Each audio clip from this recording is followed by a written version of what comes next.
E ok, está valendo. Boa noite. Hoje é dia 31 de janeiro de 2012, 2013 e 2013. E você está vendo a 52ª edição do Ainda Sem Nome, o seu podcast predileto sobre comunicação digital. Hoje sem o Caio César, que está enfermo. E a gente deseja melhoras para ele. Diretamente aqui de São Paulo, eu sou o Felipe Menha e hoje temos comigo o Bruno Milagres, que já tem carteirinha Platinum já do Ainda Sem Nome. E aí, Bruno? Tudo bem, gente? E Boa noite, temos, né? boa noite, e temos o José Carlos, de novo conhecido como o Primo, que está fazendo a estreia aqui no Ainda Sem Nome. E aí, Zé? E aí, boa noite todo mundo.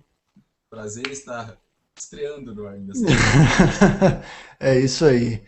Para você que é neófito do Ainda Sem Nome, você pode fazer como a Joyce, o Eduardo Cancela e muitas outras pessoas e acessar nosso site. Lá estão todas as edições do podcast, aindasemno.me. Temos também o facebook.com/asnome, youtube.com/ainda sem nome podcast e google.com/mais ainda sem nome. E agora temos o twitter.com/ASN Podcast. O que é sensacional, a gente tem um podcast sobre comunicação digital e são 4 usernames diferentes em 4 redes. Isso é sensacional. Bom, a gente separou aqui 2 pautinhas. Cadê as pautas? Achei. Achei as pautas. São 2 assuntos que um veio esse eu vi no Twitter do Zé Antônio Lima, que participou da edição 48, eu acho, do Ainda Sem Nome, que é o seguinte: a gente vai começar por essa hoje, senhores. O YouTube está tentando, ou está pretendendo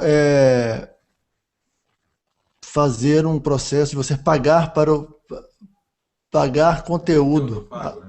Conteúdo pago, exatamente, a partir deste ano. Parece que vai custar entre 1 e 5 dólares por mês e o YouTube pretende ficar com 45% deste valor de assinatura do canal. Eu queria saber, primeiro, o que vocês acham disso. Rapaz, deixa eu dar meus 5 centavos aqui de pitaco. Primeiro, se nós estamos falando de vender conteúdo na internet, que é o lugar onde impera todo o conteúdo que você tem, tudo que você quer, e não necessariamente precisa pagar por ele. Você tem lugares, todas as vezes que você tem, pelo menos que eu enxergo, você tem um modelo de conteúdo, que é um modelo de conteúdo livre, e de repente você, não, beleza, cansei, vou migrar para o modelo de conteúdo pago. Aí é uma transição um pouco complicada. Já os negócios que começam com um modelo de conteúdo, que é um modelo de conteúdo pago, aí, digamos, você não está meio que traindo o teu cliente e mudando a regra do jogo no meio do jogo. Por exemplo, o caso do Netflix, desses serviços de streaming online do Hulu lá nos Estados Unidos. O cara já entrou lá, ele sabe que ele vai pagar pelo conteúdo. Você não está simplesmente acessando o YouTube e de repente agora tem que pagar para ver esse pedaço do conteúdo. Então, eu acho que eu acho arriscado o movimento do YouTube. Acho que eles têm que se mover em relação a rentabilidade, porque até o negócio YouTube dentro do Google é um negócio complicado, porque das últimas vezes que eu vi notícias de finanças do Google, o YouTube era um negócio deficitário, apesar deles manterem no ar, mas ele precisa, é uma empresa, precisa dar dinheiro. Eu não sei se o caminho de virar a chave, de oferecer conteúdo pago é exatamente o caminho. Eu acho que vai depender muito de como que eles vão montar isso, cara. Porque, assim, eu acho que o modelo funciona, visto, por exemplo, o modelo que a Apple usa, de você alugar filme no seu celular, manda para sua Apple TV e assiste. Assim, eu acho que como vai ser montado esse modelo e o tipo de conteúdo que eles vão disponibilizar pelo canal YouTube é que vai fazer diferença nesse formato. Pode ser ótimo, assim, pode ter uma lucratividade ótima, mas também pode ser um tiro no pé, porque eu acho que eles têm uma audiência que eles têm, principalmente pelo volume de conteúdo que eles têm gratuito, né? Gratuito, assim, livre, não é, a gente sabe que não é gratuito.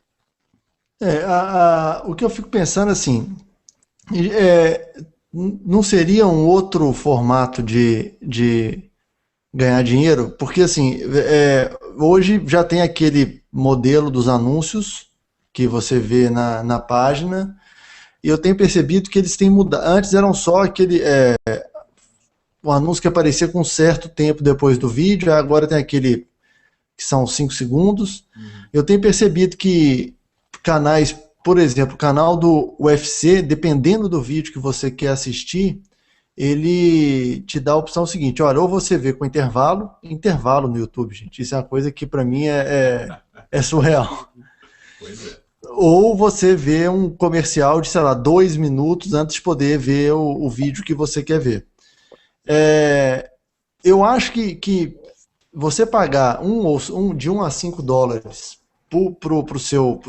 para assinar um canal é quase um novo formato de TV para assinatura, né? Só mudou o meio, na verdade. Não sei.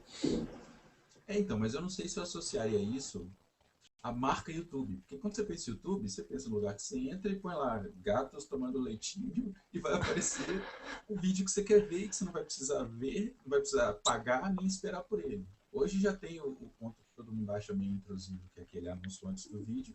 Você digita lá e tem que esperar um anunciante gritando alguma coisa e fica com o mouse lá em cima do skip para você poder pular o vídeo na hora. Clicando Então, freneticamente ainda, né? exatamente. Então, Mas esse anúncio é que está pagando você assistir esse conteúdo livre, né? Se for pensar bem. mas nós três aqui sabemos disso. Eu não sei se o cara que entra no YouTube e quer a experiência de uso de quero ver um vídeo e não quero que nada me interrompa de ver um vídeo, vai concordar com isso. Esse que é o grande problema. Mas imagina, por exemplo, você assistiu um episódio de uma série, aí eles disponibilizam no YouTube com esse processo com várias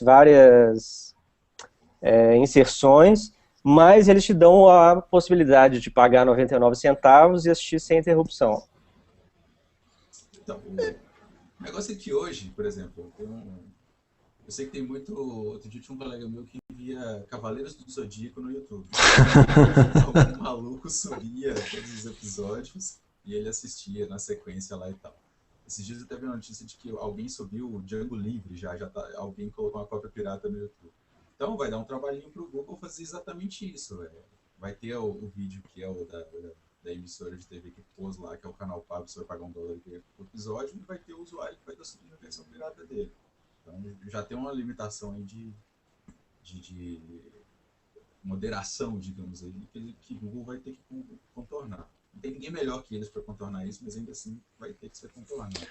Mas, José, eu nem fico muito assim. Se eu fosse o dono do canal, talvez nem ficaria tão preocupado com isso, porque a polícia do YouTube é um negócio impressionante, né, velho? Você vê assim, o cara posta um vídeo, dá 5 minutos, esse vídeo foi retirado porque fere direitos autorais de empresa X. Então, assim, é claro, do mesmo jeito que tem o DVD na esquina, vai ter o cara que vai pôr o canal pirata. Tudo bem. Mas eu concordo com o Bruno também. Se eu pagar $1 para ver o canal que eu quiser durante o mês sem ser interrompido, eu acho legal. Agora, é, tem que saber que canal é esse. E aí eu fico pensando assim, vamos supor, acho que a NBC coloca uma porrada de vídeos deles no YouTube. Você vai, em tese, você pode estar tirando tráfego do seu site para jogar no YouTube. Justamente, mas a questão que eu vejo aí é a associação, eu tenho que voltar nesse ponto, é associar o conteúdo pago com a marca YouTube. Outro ponto que eu acho que seria até mais interessante do YouTube explorar, justamente porque ele já fez no passado e já deu certo, e porque ninguém ainda faz direito, é de fazer broadcasting de programação ao vivo. Você poder ver o Super Bowl no YouTube, com as propagandas originais, que é o que todo publicitário quer ver.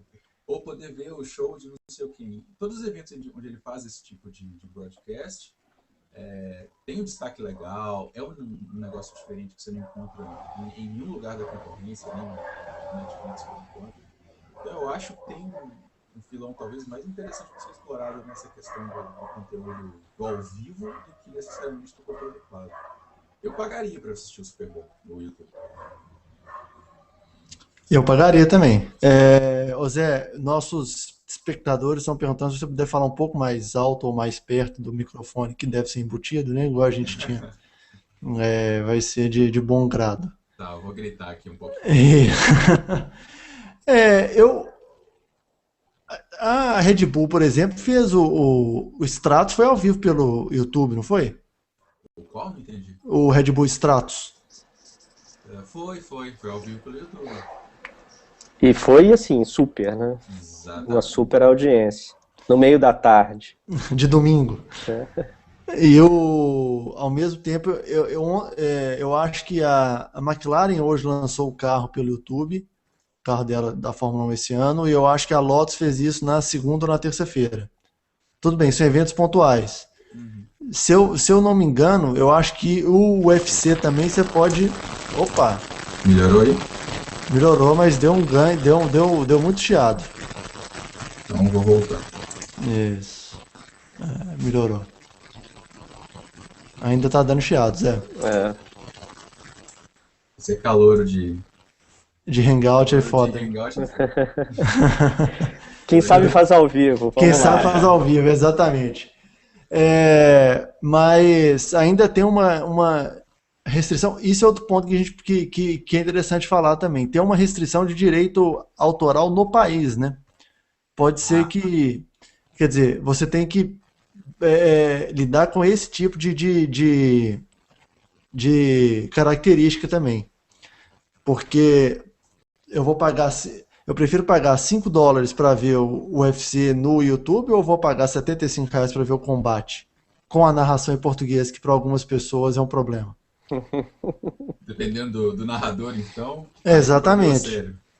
A gente já falou disso antes, Bruno. Se você pudesse assinar e ver o Campeonato Brasileiro ou a Fórmula 1 num canal que não fosse, por exemplo, a Globo, você ia achar muito mais legal. Se isso fosse no YouTube, então ia ser incrível, né? Se tivesse, digamos que você tivesse pelo menos a possibilidade de não ter a narração, já seria escolher lindo. uma outra narração, já seria lindo, já seria uma transmissão super. Foi o que aconteceu, o Comitê Olímpico colocou todos os eventos de Londres 2012 no YouTube, você podia ver em espanhol, inglês e com áudio ambiente. Ou seja, também outro jeito legal de você explorar. Vocês lembram nessa Olimpíadas que aconteceu no ano passado, a transmissão do Terra? Eu ia falar dele agora, lembrei exatamente. Puxa, aquilo ali para mim é o caminho desse tipo de negócio, cara, porque ali você tinha a possibilidade de escolher qual esporte você queria assistir naquele momento, que estava acontecendo ao vivo, e assim, transmissão das imagens, cara. E em boa qualidade para quem está assistindo na internet numa velocidade razoável. Pois para mim não tem dúvida que esse é o caminho. Eu lembro que lá na agência... Inclusive no celular, enfim, no tablet, você podia estar no táxi ali assistindo, por exemplo. Justamente. A questão do celular é complicada, especialmente aqui, porque ele vai depender de rede, de 4G, que ainda não chegou aqui, talvez demore um pouquinho para chegar. Claro, estou correndo atrás, todo mundo correndo atrás, mas ainda tem um tempinho para chegar no Brasil. Mas isso ia ser fantástico. Eu lembro que, inclusive, o Stratos, na hora que o cara assaltou, eu tinha saído para almoçar, eu coloquei para ver no próprio telefone mesmo.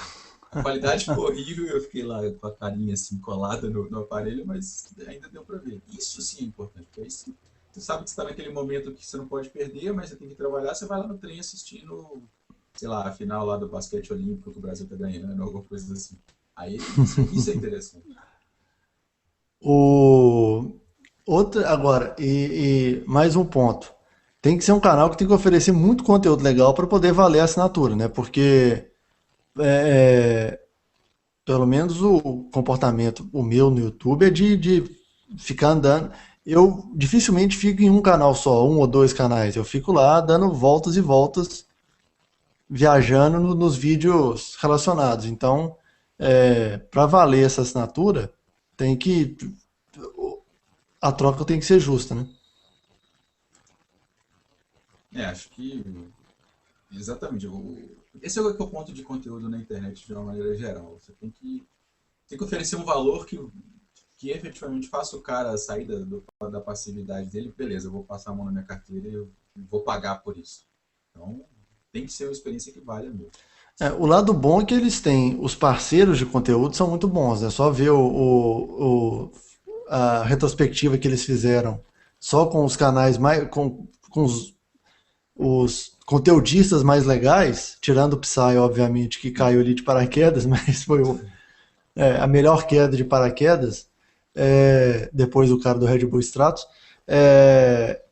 você vê que o time é de peso. Quer dizer, se eles vão ficar com 45% da receita dessa assinatura, se vingar vai dar um...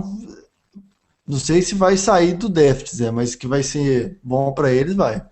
Eu acho que é um puto incentivo também para quem produz conteúdo em vídeo. Ah, sim, claro, claro. Puxa, vai ser sensacional. Acho que vai multiplicar esse formato, cara.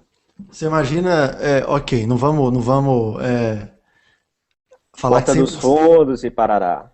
A porta dos fundos, os caras têm, sei lá, mais de 100 mil assinantes. Se cada um pagar $1, cara, você vai ficar com 50 centavos de dólar, tá bom, não tá ruim. Por outro lado, se todo o conteúdo que tiver na internet, se todo mundo pagar o dólar, a gente não teria, a gente só teria milionário na internet. Exatamente. Seria só o Zuckerberg, seria todo mundo. A gente aqui estaria nadando no dinheiro. Eu queria 1 centavo dos caras que deram mais um na página aqui do Ainda Sem Nome, velho. Eu ia estar muito feliz, entendeu?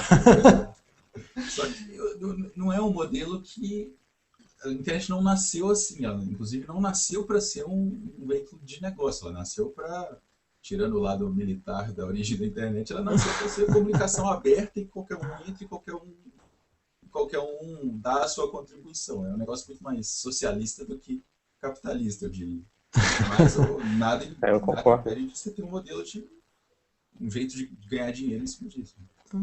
Em algum lugar o socialismo tinha que vencer, velho. Exato. Oh boy. E eu vou ter que concordar com exatamente. esse droga. Em algum lugar o socialismo ia vencer. Mas vamos ver como é que vai se desdobrar isso, cara. Segundo a matéria do Telegraph, isso vai encaminhar ao longo do ano e, enfim, a gente vai ficar de olho para saber como que eles vão se dar bem nisso. Agora, será que faz concorrência? Eu estou extrapolando. Concorrência com o Netflix, por exemplo, em algum dia, alguma época? Será que isso pode ser alguma ameaça? Eu acho que já faz, cara. O YouTube eu acho que já faz concorrência para todo mundo que veicula conteúdo em vídeo e que não está na internet, ou até mesmo quem está na internet. É só o modelo ali o modelo de experiência, de negócio ainda não está formatado desse jeito. Eu acho que eles só vão mudar um pouquinho a forma como você vai consumir aquele conteúdo. Você já paga de alguma forma ali para assistir esses vídeos. Isso talvez vai mudar.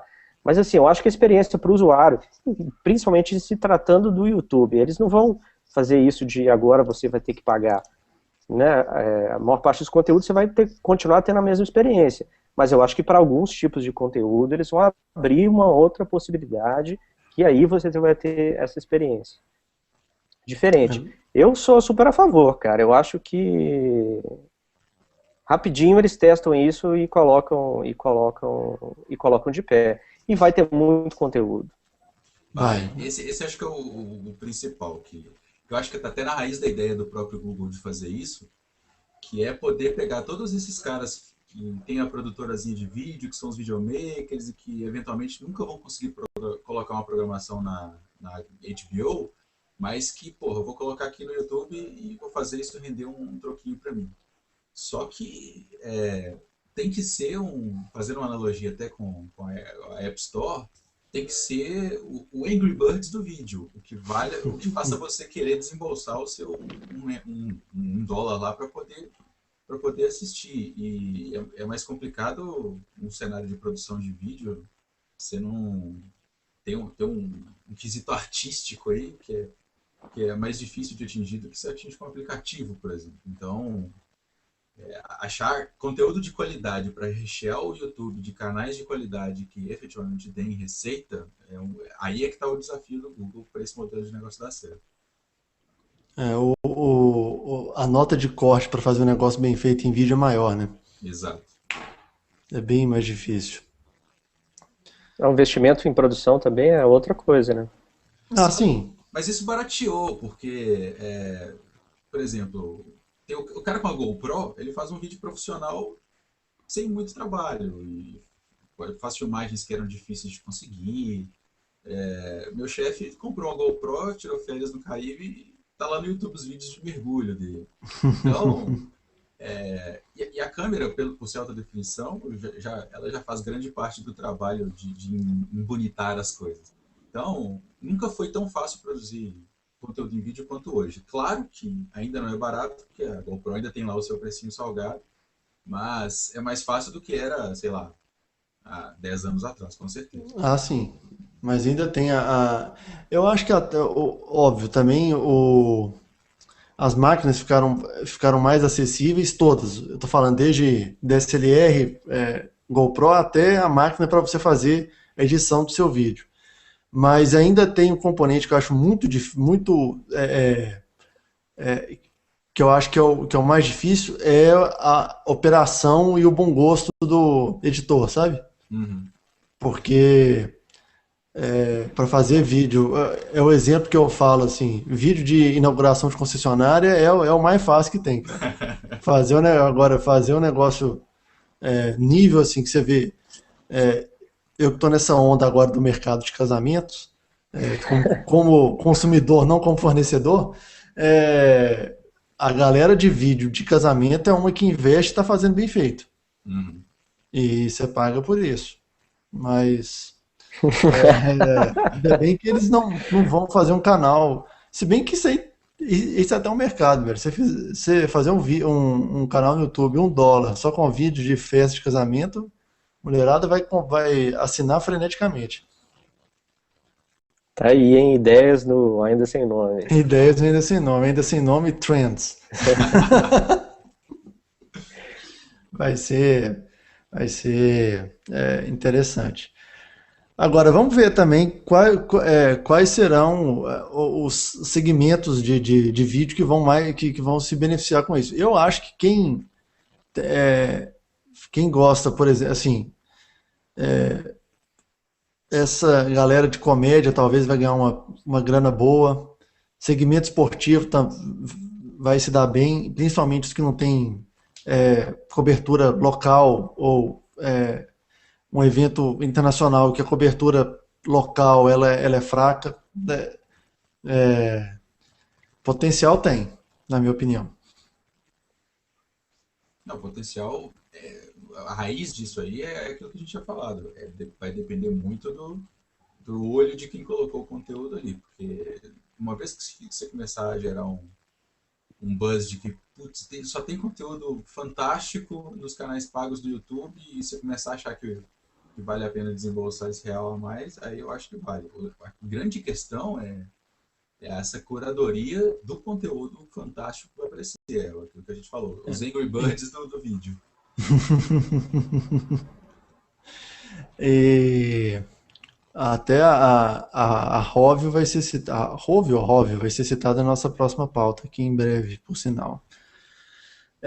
Mas é isso, se você que está nos vendo neste momento, se você tem alguma contribuição, você tem 3 minutos para escrever seu comentário. Caso contrário, a gente vai passar para a próxima pauta, que essa, eu confesso que eu fiquei um pouco cabreiro com ela, mas depois você que está ouvindo o podcast, ou vendo no YouTube no segundo momento, pode deixar seu comentário aí na caixinha do YouTube ou no nosso site, que é o aindasemdor.me. Zé, vamos passar para essa pauta que você sugeriu? A culpa é toda minha, né? A culpa é toda sua. E quem sugere a pauta tem que fazer a introdução dela. Tá bom. Eu ando lendo bastante coisas no Quora recentemente, que ele tá uma pérolas de conhecimento lá no Quora. Ele tá um conteúdo interessantíssimo. Todo mundo pensa nele como um Yahoo Respostas de gente inteligente, mas na verdade ele é muito mais do que isso. A impressão que dá é que você coloca alguma coisa lá e fala, escreva um texto fantástico sobre este assunto. E aí é o que acontece na maior parte das vezes. Eu vou ser sincero, eu não conhecia o Quora. Assim, conhecia, mas não era não sou um usuário, ou usava ele como uma fonte de informação. Uhum. Mas ele nasceu meio que com essa premissa de ser um perguntas e respostas, só que ele já nasceu meio segmentado para vamos fazer um negócio menos bagunçado que o Yahoo Respostas, por exemplo. E aí tem conteúdo fantástico lá. E um deles, que é o dessa pauta, é uma pergunta que foi feita lá, que é por que a Microsoft não é, abre aspas, legal, fecha aspas. E um cara que respondeu foi um nome impronunciável, Balaji Viswanathan, que é ex-desenvolvedor da Microsoft, e ele colocou um ponto de vista que é muito, muito interessante sobre isso. Ele começa a falar um pouco do que é o conceito de legal para você definir como é que é essa história de ser legal, da Microsoft ser ou não ser legal. E aí ele até abre perguntando, mas a GE é legal? A ExxonMobil é legal? O Walmart é legal? O IBM é legal? E faz essa separação de que, poxa, tudo bem, se você comparar a Microsoft com uma Apple da vida, e a Apple tem todo aquele cool factor, tem a questão do que eles chamam de o campo de distorção da realidade, que você vende um produto um preço super caro e as pessoas ainda fazem um séquito e começam a seguir e comprar e virarem fanáticos da marca e tal.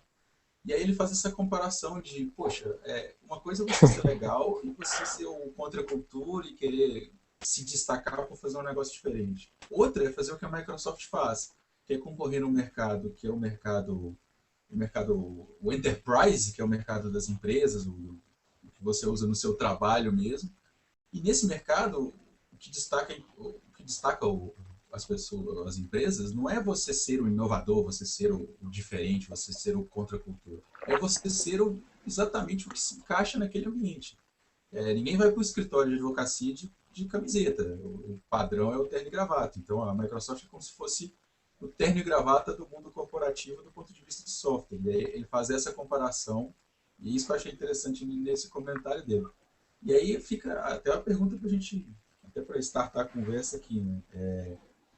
De fato a Microsoft é ou não é legal? Ela tinha ou não tinha que ser legal do ponto de vista, tinha que ser cool ou não? Bruno, quer começar? Bem, eu acho que depende depende muito do que ela quer, de como que ela quer se posicionar, e eu acho que ela quer muito se posicionar novamente como uma coisa mais jovem, e eu acho que a investida aí dela para o mercado de mobile tem muito a ver com isso.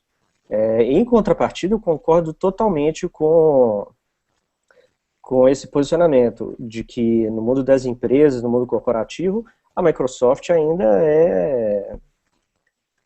eu diria, a maioria.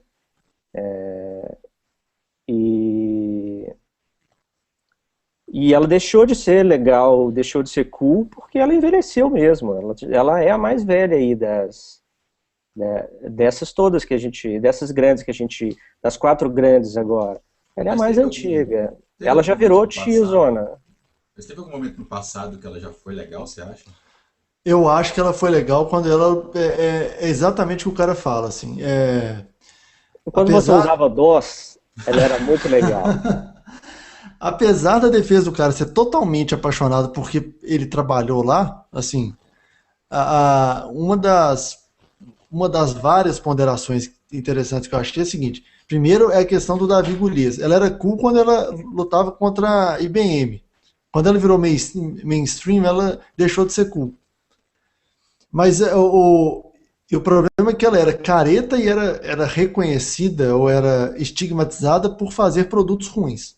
Uhum. Então ninguém ia gostar dela e ninguém ia achar ela cool. Tipo, é um negócio velho que só dá problema e todo mundo usa porque eles ainda fazem práticas que não são legais, que já é vir com o sistema já embutido da máquina do cara. Mas eu concordo com o Bruno, assim, essa fase nova dela, na minha opinião, tá até cool. Acho que virou cool você gostar do mainstream, entendeu? No caso da Microsoft. Teve uma inversão estilo PT-PSDB, que agora a oposição É acho ser que cool, entendeu? exato. Mas eu acho que, por exemplo, daqui a um tempo, as quatro grandes vão virar tiazonas também. Elas não vão ser tão legais quanto elas são hoje. É uma questão de qual que é a próxima menina dos olhos. E eu acho que é até natural. E é importante essas empresas assim manterem se renovando em linguagem, em negócio, em produto principalmente. Mas eu não vejo a Microsoft hoje. Eu acho que hoje ela já está muito melhor do que há 5 anos atrás. Ela já deu vários passos aí para voltar a figurar de alguma forma. Ainda está longe das quatro grandes, mas assim, nesse mainstream, porque todo mundo no trabalho ainda roda um Windows, garanto. Ou todo mundo aqui usa muito o Excel. No trabalho você não trabalha sem um PowerPoint ou um Excel. Trabalha, tá, com algumas... mas grande parte das pessoas usam ainda a suíte de softwares da Microsoft, querendo ou não. E o dinheiro, eu achei que eu ia até ser menos capitalista que você aqui, viu, Bruno? Mas o dinheiro, ele tá também no mercado corporativo, porque por mais que todo mundo hoje tenha um PC em casa e tudo mais, as empresas têm um parque instalado grande, elas precisam manter aquilo. Tem empresas inteiras que o financeiro da empresa roda em cima do Excel, com um monte de planilha colada uma na outra, um monte de macro, Incrivelmente. exatamente. Não são poucas, é meio assustador isso. Às vezes eu me pergunto quanto do PIB mundial depende do Excel. E eu não acho que seja pouco, não. Mas esse é que é o ponto. Então, se você virar o foco e falar, beleza, agora eu vou perseguir um outro segmento aqui, é uma jogada também que tem que ser pensada do ponto de vista de negócio. Vou mesmo atacar esse mercado? Não vou? Ô Zé, você falou da questão financeira e do dinheiro e afins. O gente boa que a- fez a defesa e fez esse ponto de vista, a gente tá falando gente boa porque o nome dele é realmente impronunciável. Não é falta de vontade, não. Vou arrumar um apelido Mas, para ele, o Balage, sei lá. mas ele fala um negócio assim, até o começo da argumentação, é um negócio assim, mas como você quer que alguém que fatura 147 bilhões de dólares por ano seja cool feito a Rovio, que fatura só 110 milhões? É, ele está meio falando que é impossível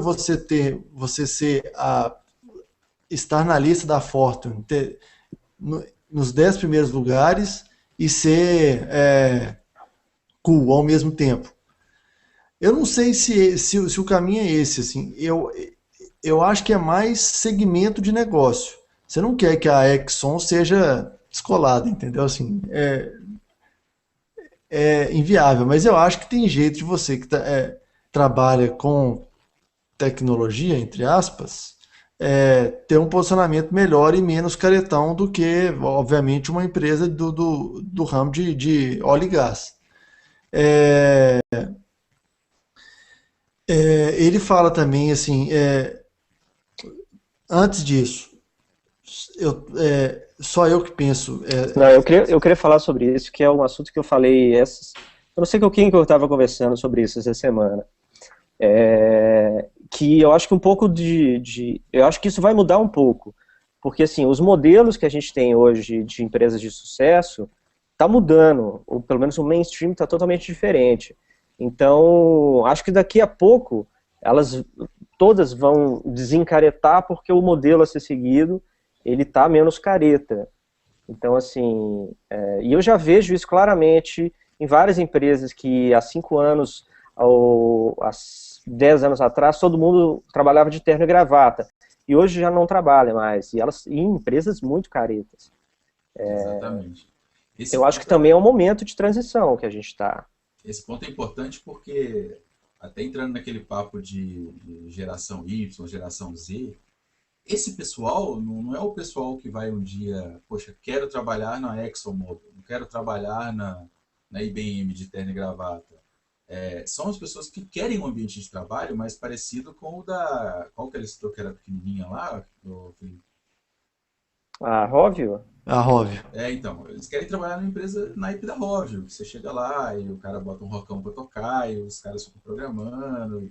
Então, eles querem que o trabalho seja mais misturado com a vida pessoal e que você não tenha tanto formalismo assim. Então, você vê movimentos, exatamente o que você falou, você vê os movimentos das empresas para ficarem mais jovens, também do ponto de vista não somente da porta para fora, a imagem que ela passa, mas também da porta para dentro, porque os trainees que estão chegando nessas empresas, eles ficam ingerenciáveis se você quiser colocá-los dentro do esquema de trabalho de eu sou o seu chefe, esse aqui é o seu trabalho, você trabalha de segunda a sexta, você faz esse relatório.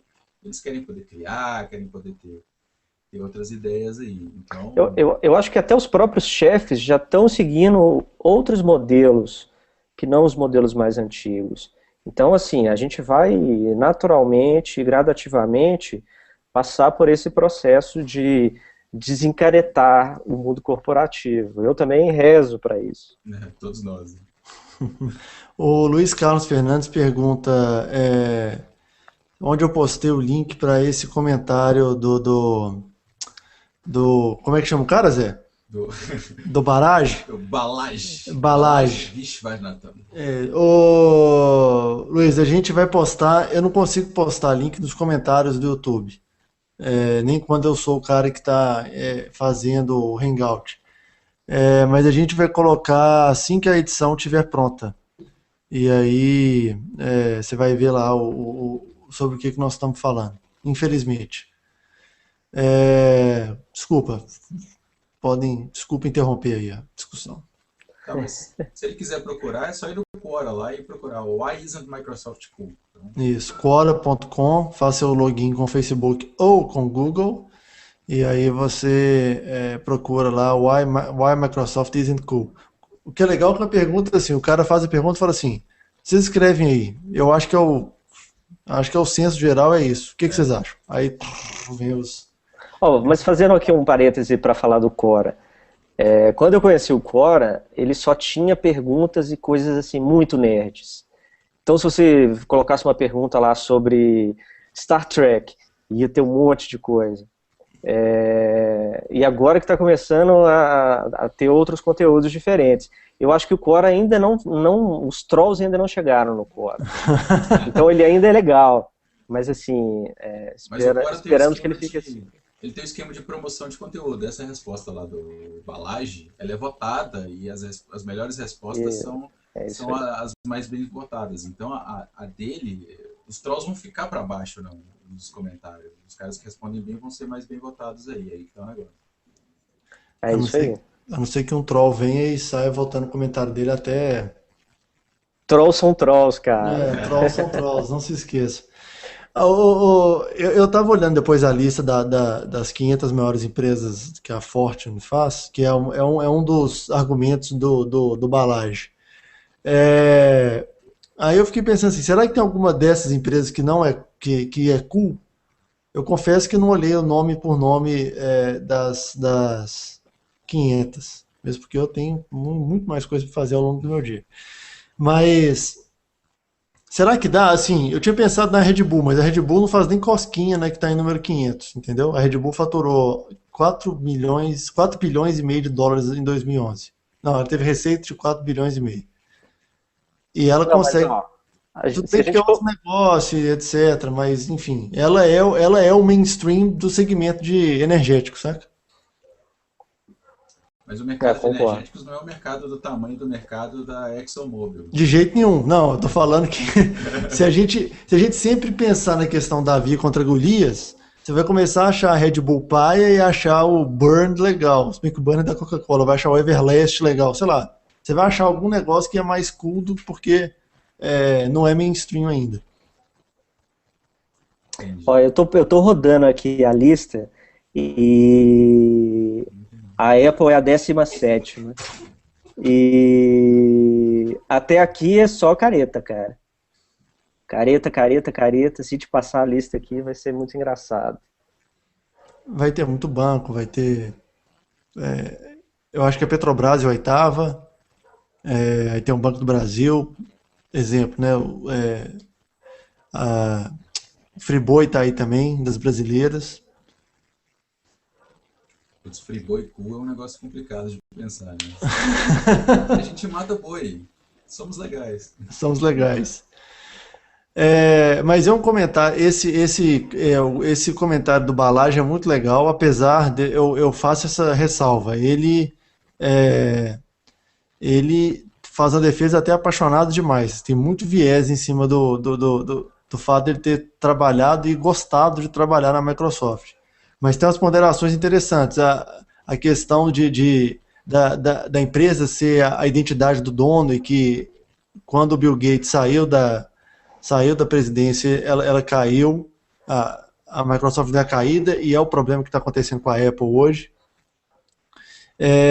Aí ele cita também umas coisas sobre é, doação, filantropia da Microsoft, tem umas coisas envolvidas também nisso que eu não lembro, mas enfim. É que ele fala que a Microsoft é uma das maiores filântropas, sei lá qual que é a palavra, que existem, que faz um volume muito grande de doações e que, até pelo o caráter de caridade, você não fica fazendo alarde que, olha, como somos bonzinhos e estamos doando.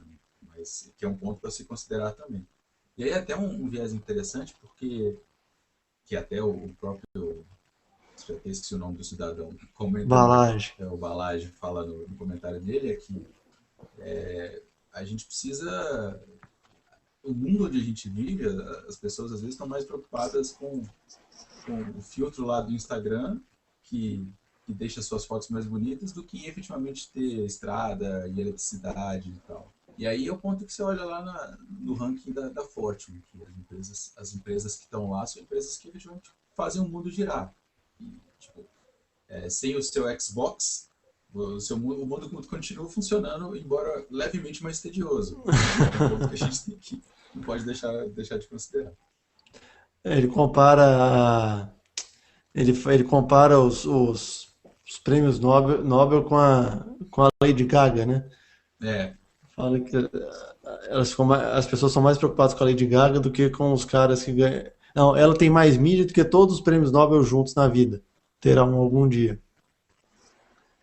mas é uma visão apaixonada do mundo também, né? Que o mundo do jeito que está configurado hoje não é para ter todo mundo acompanhando o Nobel igual acompanha o Oscar ou igual acompanha a Lady Gaga, Mas sabe que eu fico até feliz quando eu vejo um cara que não é brasileiro falar isso, cara, porque a gente fica tão é, contaminado com o chorume que emana das páginas de comentário dos grandes portais falando deste mesmo problema, que você fala assim, bicho, será que é só eu que penso isso ou o mundo inteiro pensa isso também?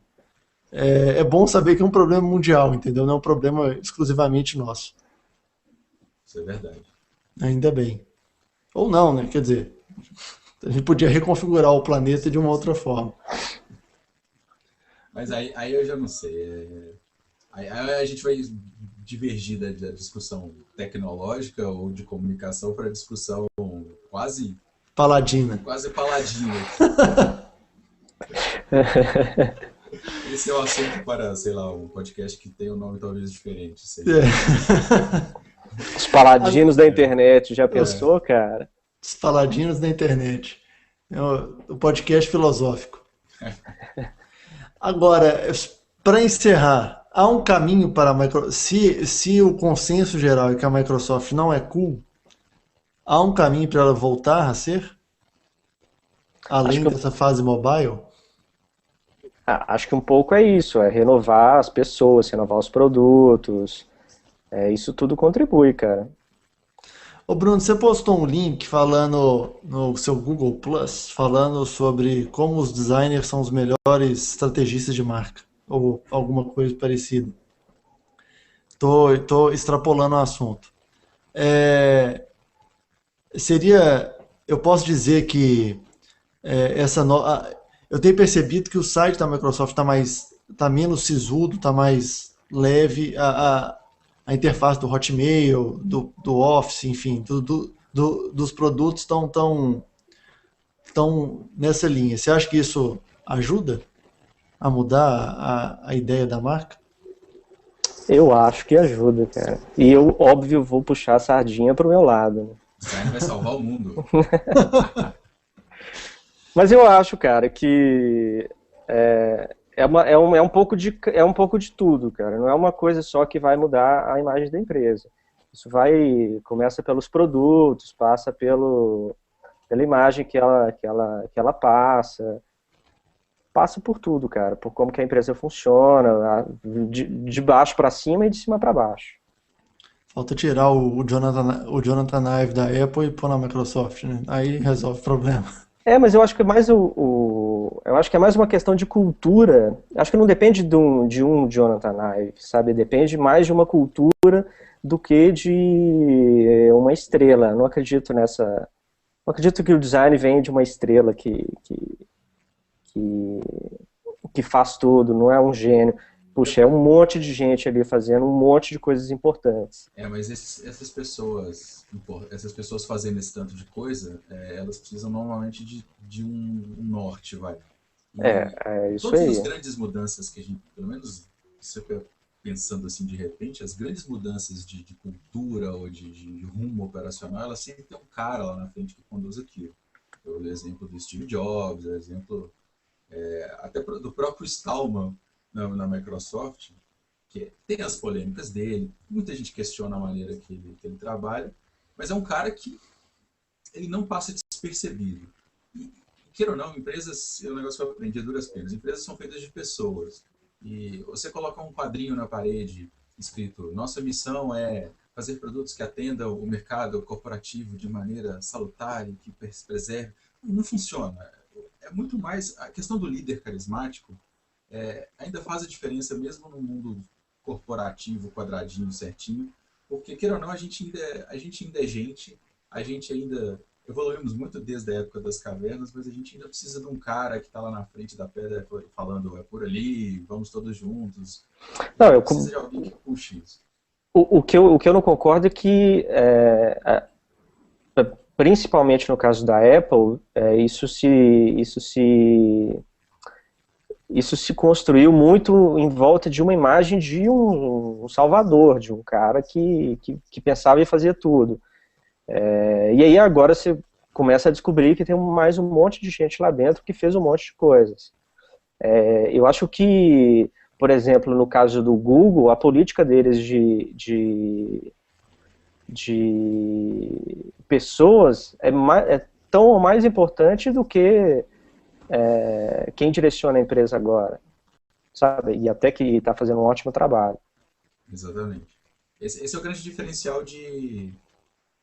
dessas empresas, inclusive. Inclusive, esses dias eu vi um artigo também falando talvez valha até como pauta para ainda sem nome, sei lá, que é o acordo de cavalheiros que tinha entre a Apple, a Microsoft, a Adobe, em relação à gestão de pessoas, que eu não vou te roubar os seus caras, você não rouba os meus, eu tinha empresas que eu não posso contratar, empresas que eu posso.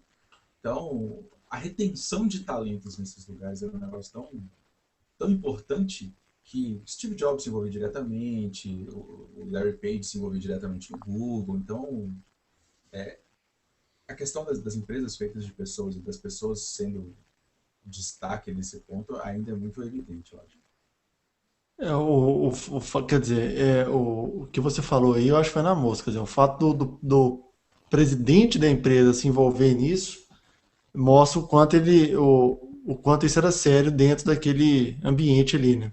Uhum. É, eu não sei. O caminho talvez seja longo e passe por aí mesmo. E essa pauta do acordo de cavalheiros a gente vai deixar aqui na nossa caixinha de pautas para utilizá-la num momento futuro. Eu não sei se tem spoiler ó, aqui ou não. Eu acho que a Microsoft começou bem, cara. Começou bem. Vamos ver aí os próximos passos. ela, eu ainda vejo dentro do mundo do mobile, eu ainda vejo uma certa reticência, fugiu a palavra, aos produtos Nokia Resistência. resistência. Não, é que as pessoas são reticentes com os Windows Phone, entendeu? É, não sei, então, ainda é uma barreira que precisa ser quebrada, embora seja só um nicho, né? Porque você ainda, apesar de todo mundo reclamar, você ainda continua usando o Office, continua usando uma outra série de produtos, Outlook, enfim, que é difícil você achar alguma resistência a ele. Até por, até por, como que eu falo? O cara aceita, entendeu? Aqui, vou ter que usar isso, não vai ser Não tem não pra vai onde ter correr, né? outra. E tem um negócio também, nesse ponto, eu acho que a Microsoft é muito boa. Eu não estou falando se é cool ou não, mas assim, é, eles têm, se você opta pela suíte deles de business, você vai ter um suporte decente, um negócio bacana. Que é diferente, por exemplo, da Google, que você pode até comprar. Você pode até comprar o Apps for Business lá, hospedar tudo, mas ainda tem um problema que você não tem um suporte business, sabe? Você cai no suporte de todo mundo, e isso, dentro desse mercado, é uma bosta. Falei Exato. palavrão. Mas o problema também da É, o problema também da Microsoft é um Não sei pouco dizer. de preconceito, entendeu? Você fala do Windows Phone. Para mim, é um produto lindo. Quando você pensa, acho que o Bruno vai concordar, do ponto de vista de experiência de uso, de design, é um movimento super ousado da Microsoft total, para total. mudar o paradigma. Eles querem meio que revolucionar o negócio. Só que para o cara que está acostumado a usar o Outlook feioso e o Internet Explorer lento e quebrado, a impressão que quando eu vejo as pessoas comentando do Assim Windows você não vai Phone, ajudar a Microsoft, cara. exato. Mas eu tô falando do que a gente vê por aí, entendeu? Eles enxergam a coisa assim e é meio que, poxa, dá a impressão de que é aquele seu tio mais velho querendo pagar de garotão quando você olha o Windows Phone, entendeu? Ainda dá um pouco daquela reação. Só que quando você fala não vou ajudar a Microsoft só para até para não ser injusto aqui, eu estou aqui falando com vocês diretamente do meu Windows 8 novo. Eu acho o Windows Phone é um negócio fantástico, sim. Eu acho que do jeito que os produtos da Microsoft, mesmo os novos, estão funcionando, eles estão com um acabamento fantástico. Então, se não fosse o preconceito, eu acho que as pessoas talvez recebessem muito melhor, entendeu? Elas têm muito mais abertura para o novo quando ele vem da Apple, por exemplo. Assim, Mas a concorrência aí é foda, né? É, O iOS e o Android estão aí a alguns quilômetros de distância à frente aí do Windows. Mas eu acho que assim, o conceito, a intenção, a forma como eles têm feito, acho que já mostra um caminho mais light e voltando à pauta aqui, uma coisa mais cool. E enfim, eu acho bom para o consumidor e para eles. até aparecer alguém que seja mais cool que a própria Apple, por exemplo, e, enfim, e a Apple vire o que era a Microsoft automaticamente sai do espectro, né? Tudo bem. Vira IBM. Vira IBM, exatamente, que é a coisa mais quadrada do planeta. Pelo menos a gente infelizmente, acha, né? É a impressão. todo império tem o seu fim uma hora, né? Exatamente. Darth Vader tá aí para nos falar isso. Bom, mais uma vez, se você que está vendo ou escutando a nossa edição, você pode deixar seu comentário na caixa de comentários abaixo do nosso post no nosso site ou aqui no vídeo no YouTube. Para quem vai ouvir, também tem nosso feed no iTunes, você procura lá ainda sem nome, assina e dá pelo menos 5 estrelas, né? Porque se você der uma estrela é muita sacanagem com a gente que está fazendo o negócio. Dá uma estrela é coisa de troll. Então, não seja o troll e não faça isso. O Ponto Flutuante disse que, quando a gente estava falando sobre Microsoft e Nokia, ele disse eu que o diga.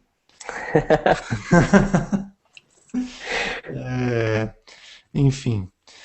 E eu teria até mais uma pauta aqui, que acabou de aparecer no meu feed aqui do Facebook, mas infelizmente o tempo acabou. Essa pauta seria especialmente interessante para o Bruno, que é o seguinte, que o Google Tradutor sai do ar por 30 minutos e a tradução do árabe para o português foi a grande afetada.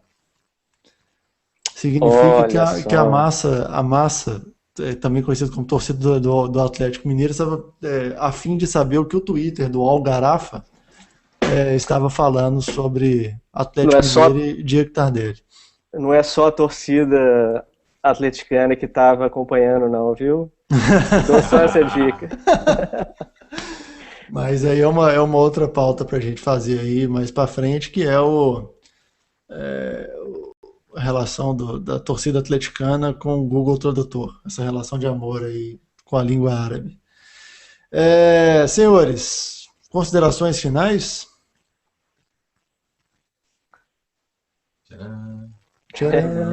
Bem, abraço então para todos. Abraço aí o Primo.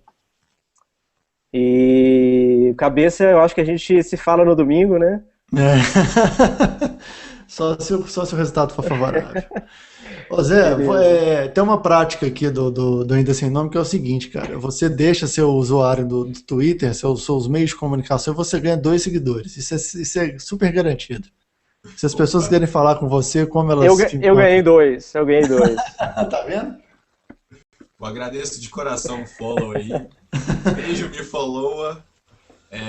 Bom, eu sou bastante presente online. Vocês podem me achar no Twitter, no @oprimo. Recentemente, para essas pitacos de tecnologia, também estou postando no tinoco.cc. E tem também o blog pessoal, que o endereço é meio chato, mas se você procurar no Google lá por O Primo, quando não for o Primo Basílio, tem o link para o meu blog. Você tá brigando forte no SEO, né, Zé? Contra os grandes da literatura. É foda. Tem que mandar um abraço também para o primo de verdade, meu primo Luiz Otávio, que também ouve Ainda Sem Nome, ouve ou assiste, sei lá. E até dali que saiu essa história de O Primo. Então, fica um abraço dado para ele. É isso aí. Bruno, muito obrigado. Até a próxima. Relembrando para quem chegou agora, se você quer acompanhar todas as 51 edições do Ainda Sem Nome, você acessa aindasemno.me, o nosso site, tem o youtube.com/, Ainda Sem Nome Podcast, google.com/, sinal de adição Ainda Sem Nome, twitter.com/, ASN Podcast e facebook.com/, ASNome. Eu prometo que eu vou tentar juntar todos os usernames, vou padronizar todos eles. E mensagem final: na semana que vem, 7 de fevereiro, quinta-feira, às 19 horas, eu e o Caio, e convidados, não sei, a gente está pensando ainda, vamos fazer um hangout especial de carnaval.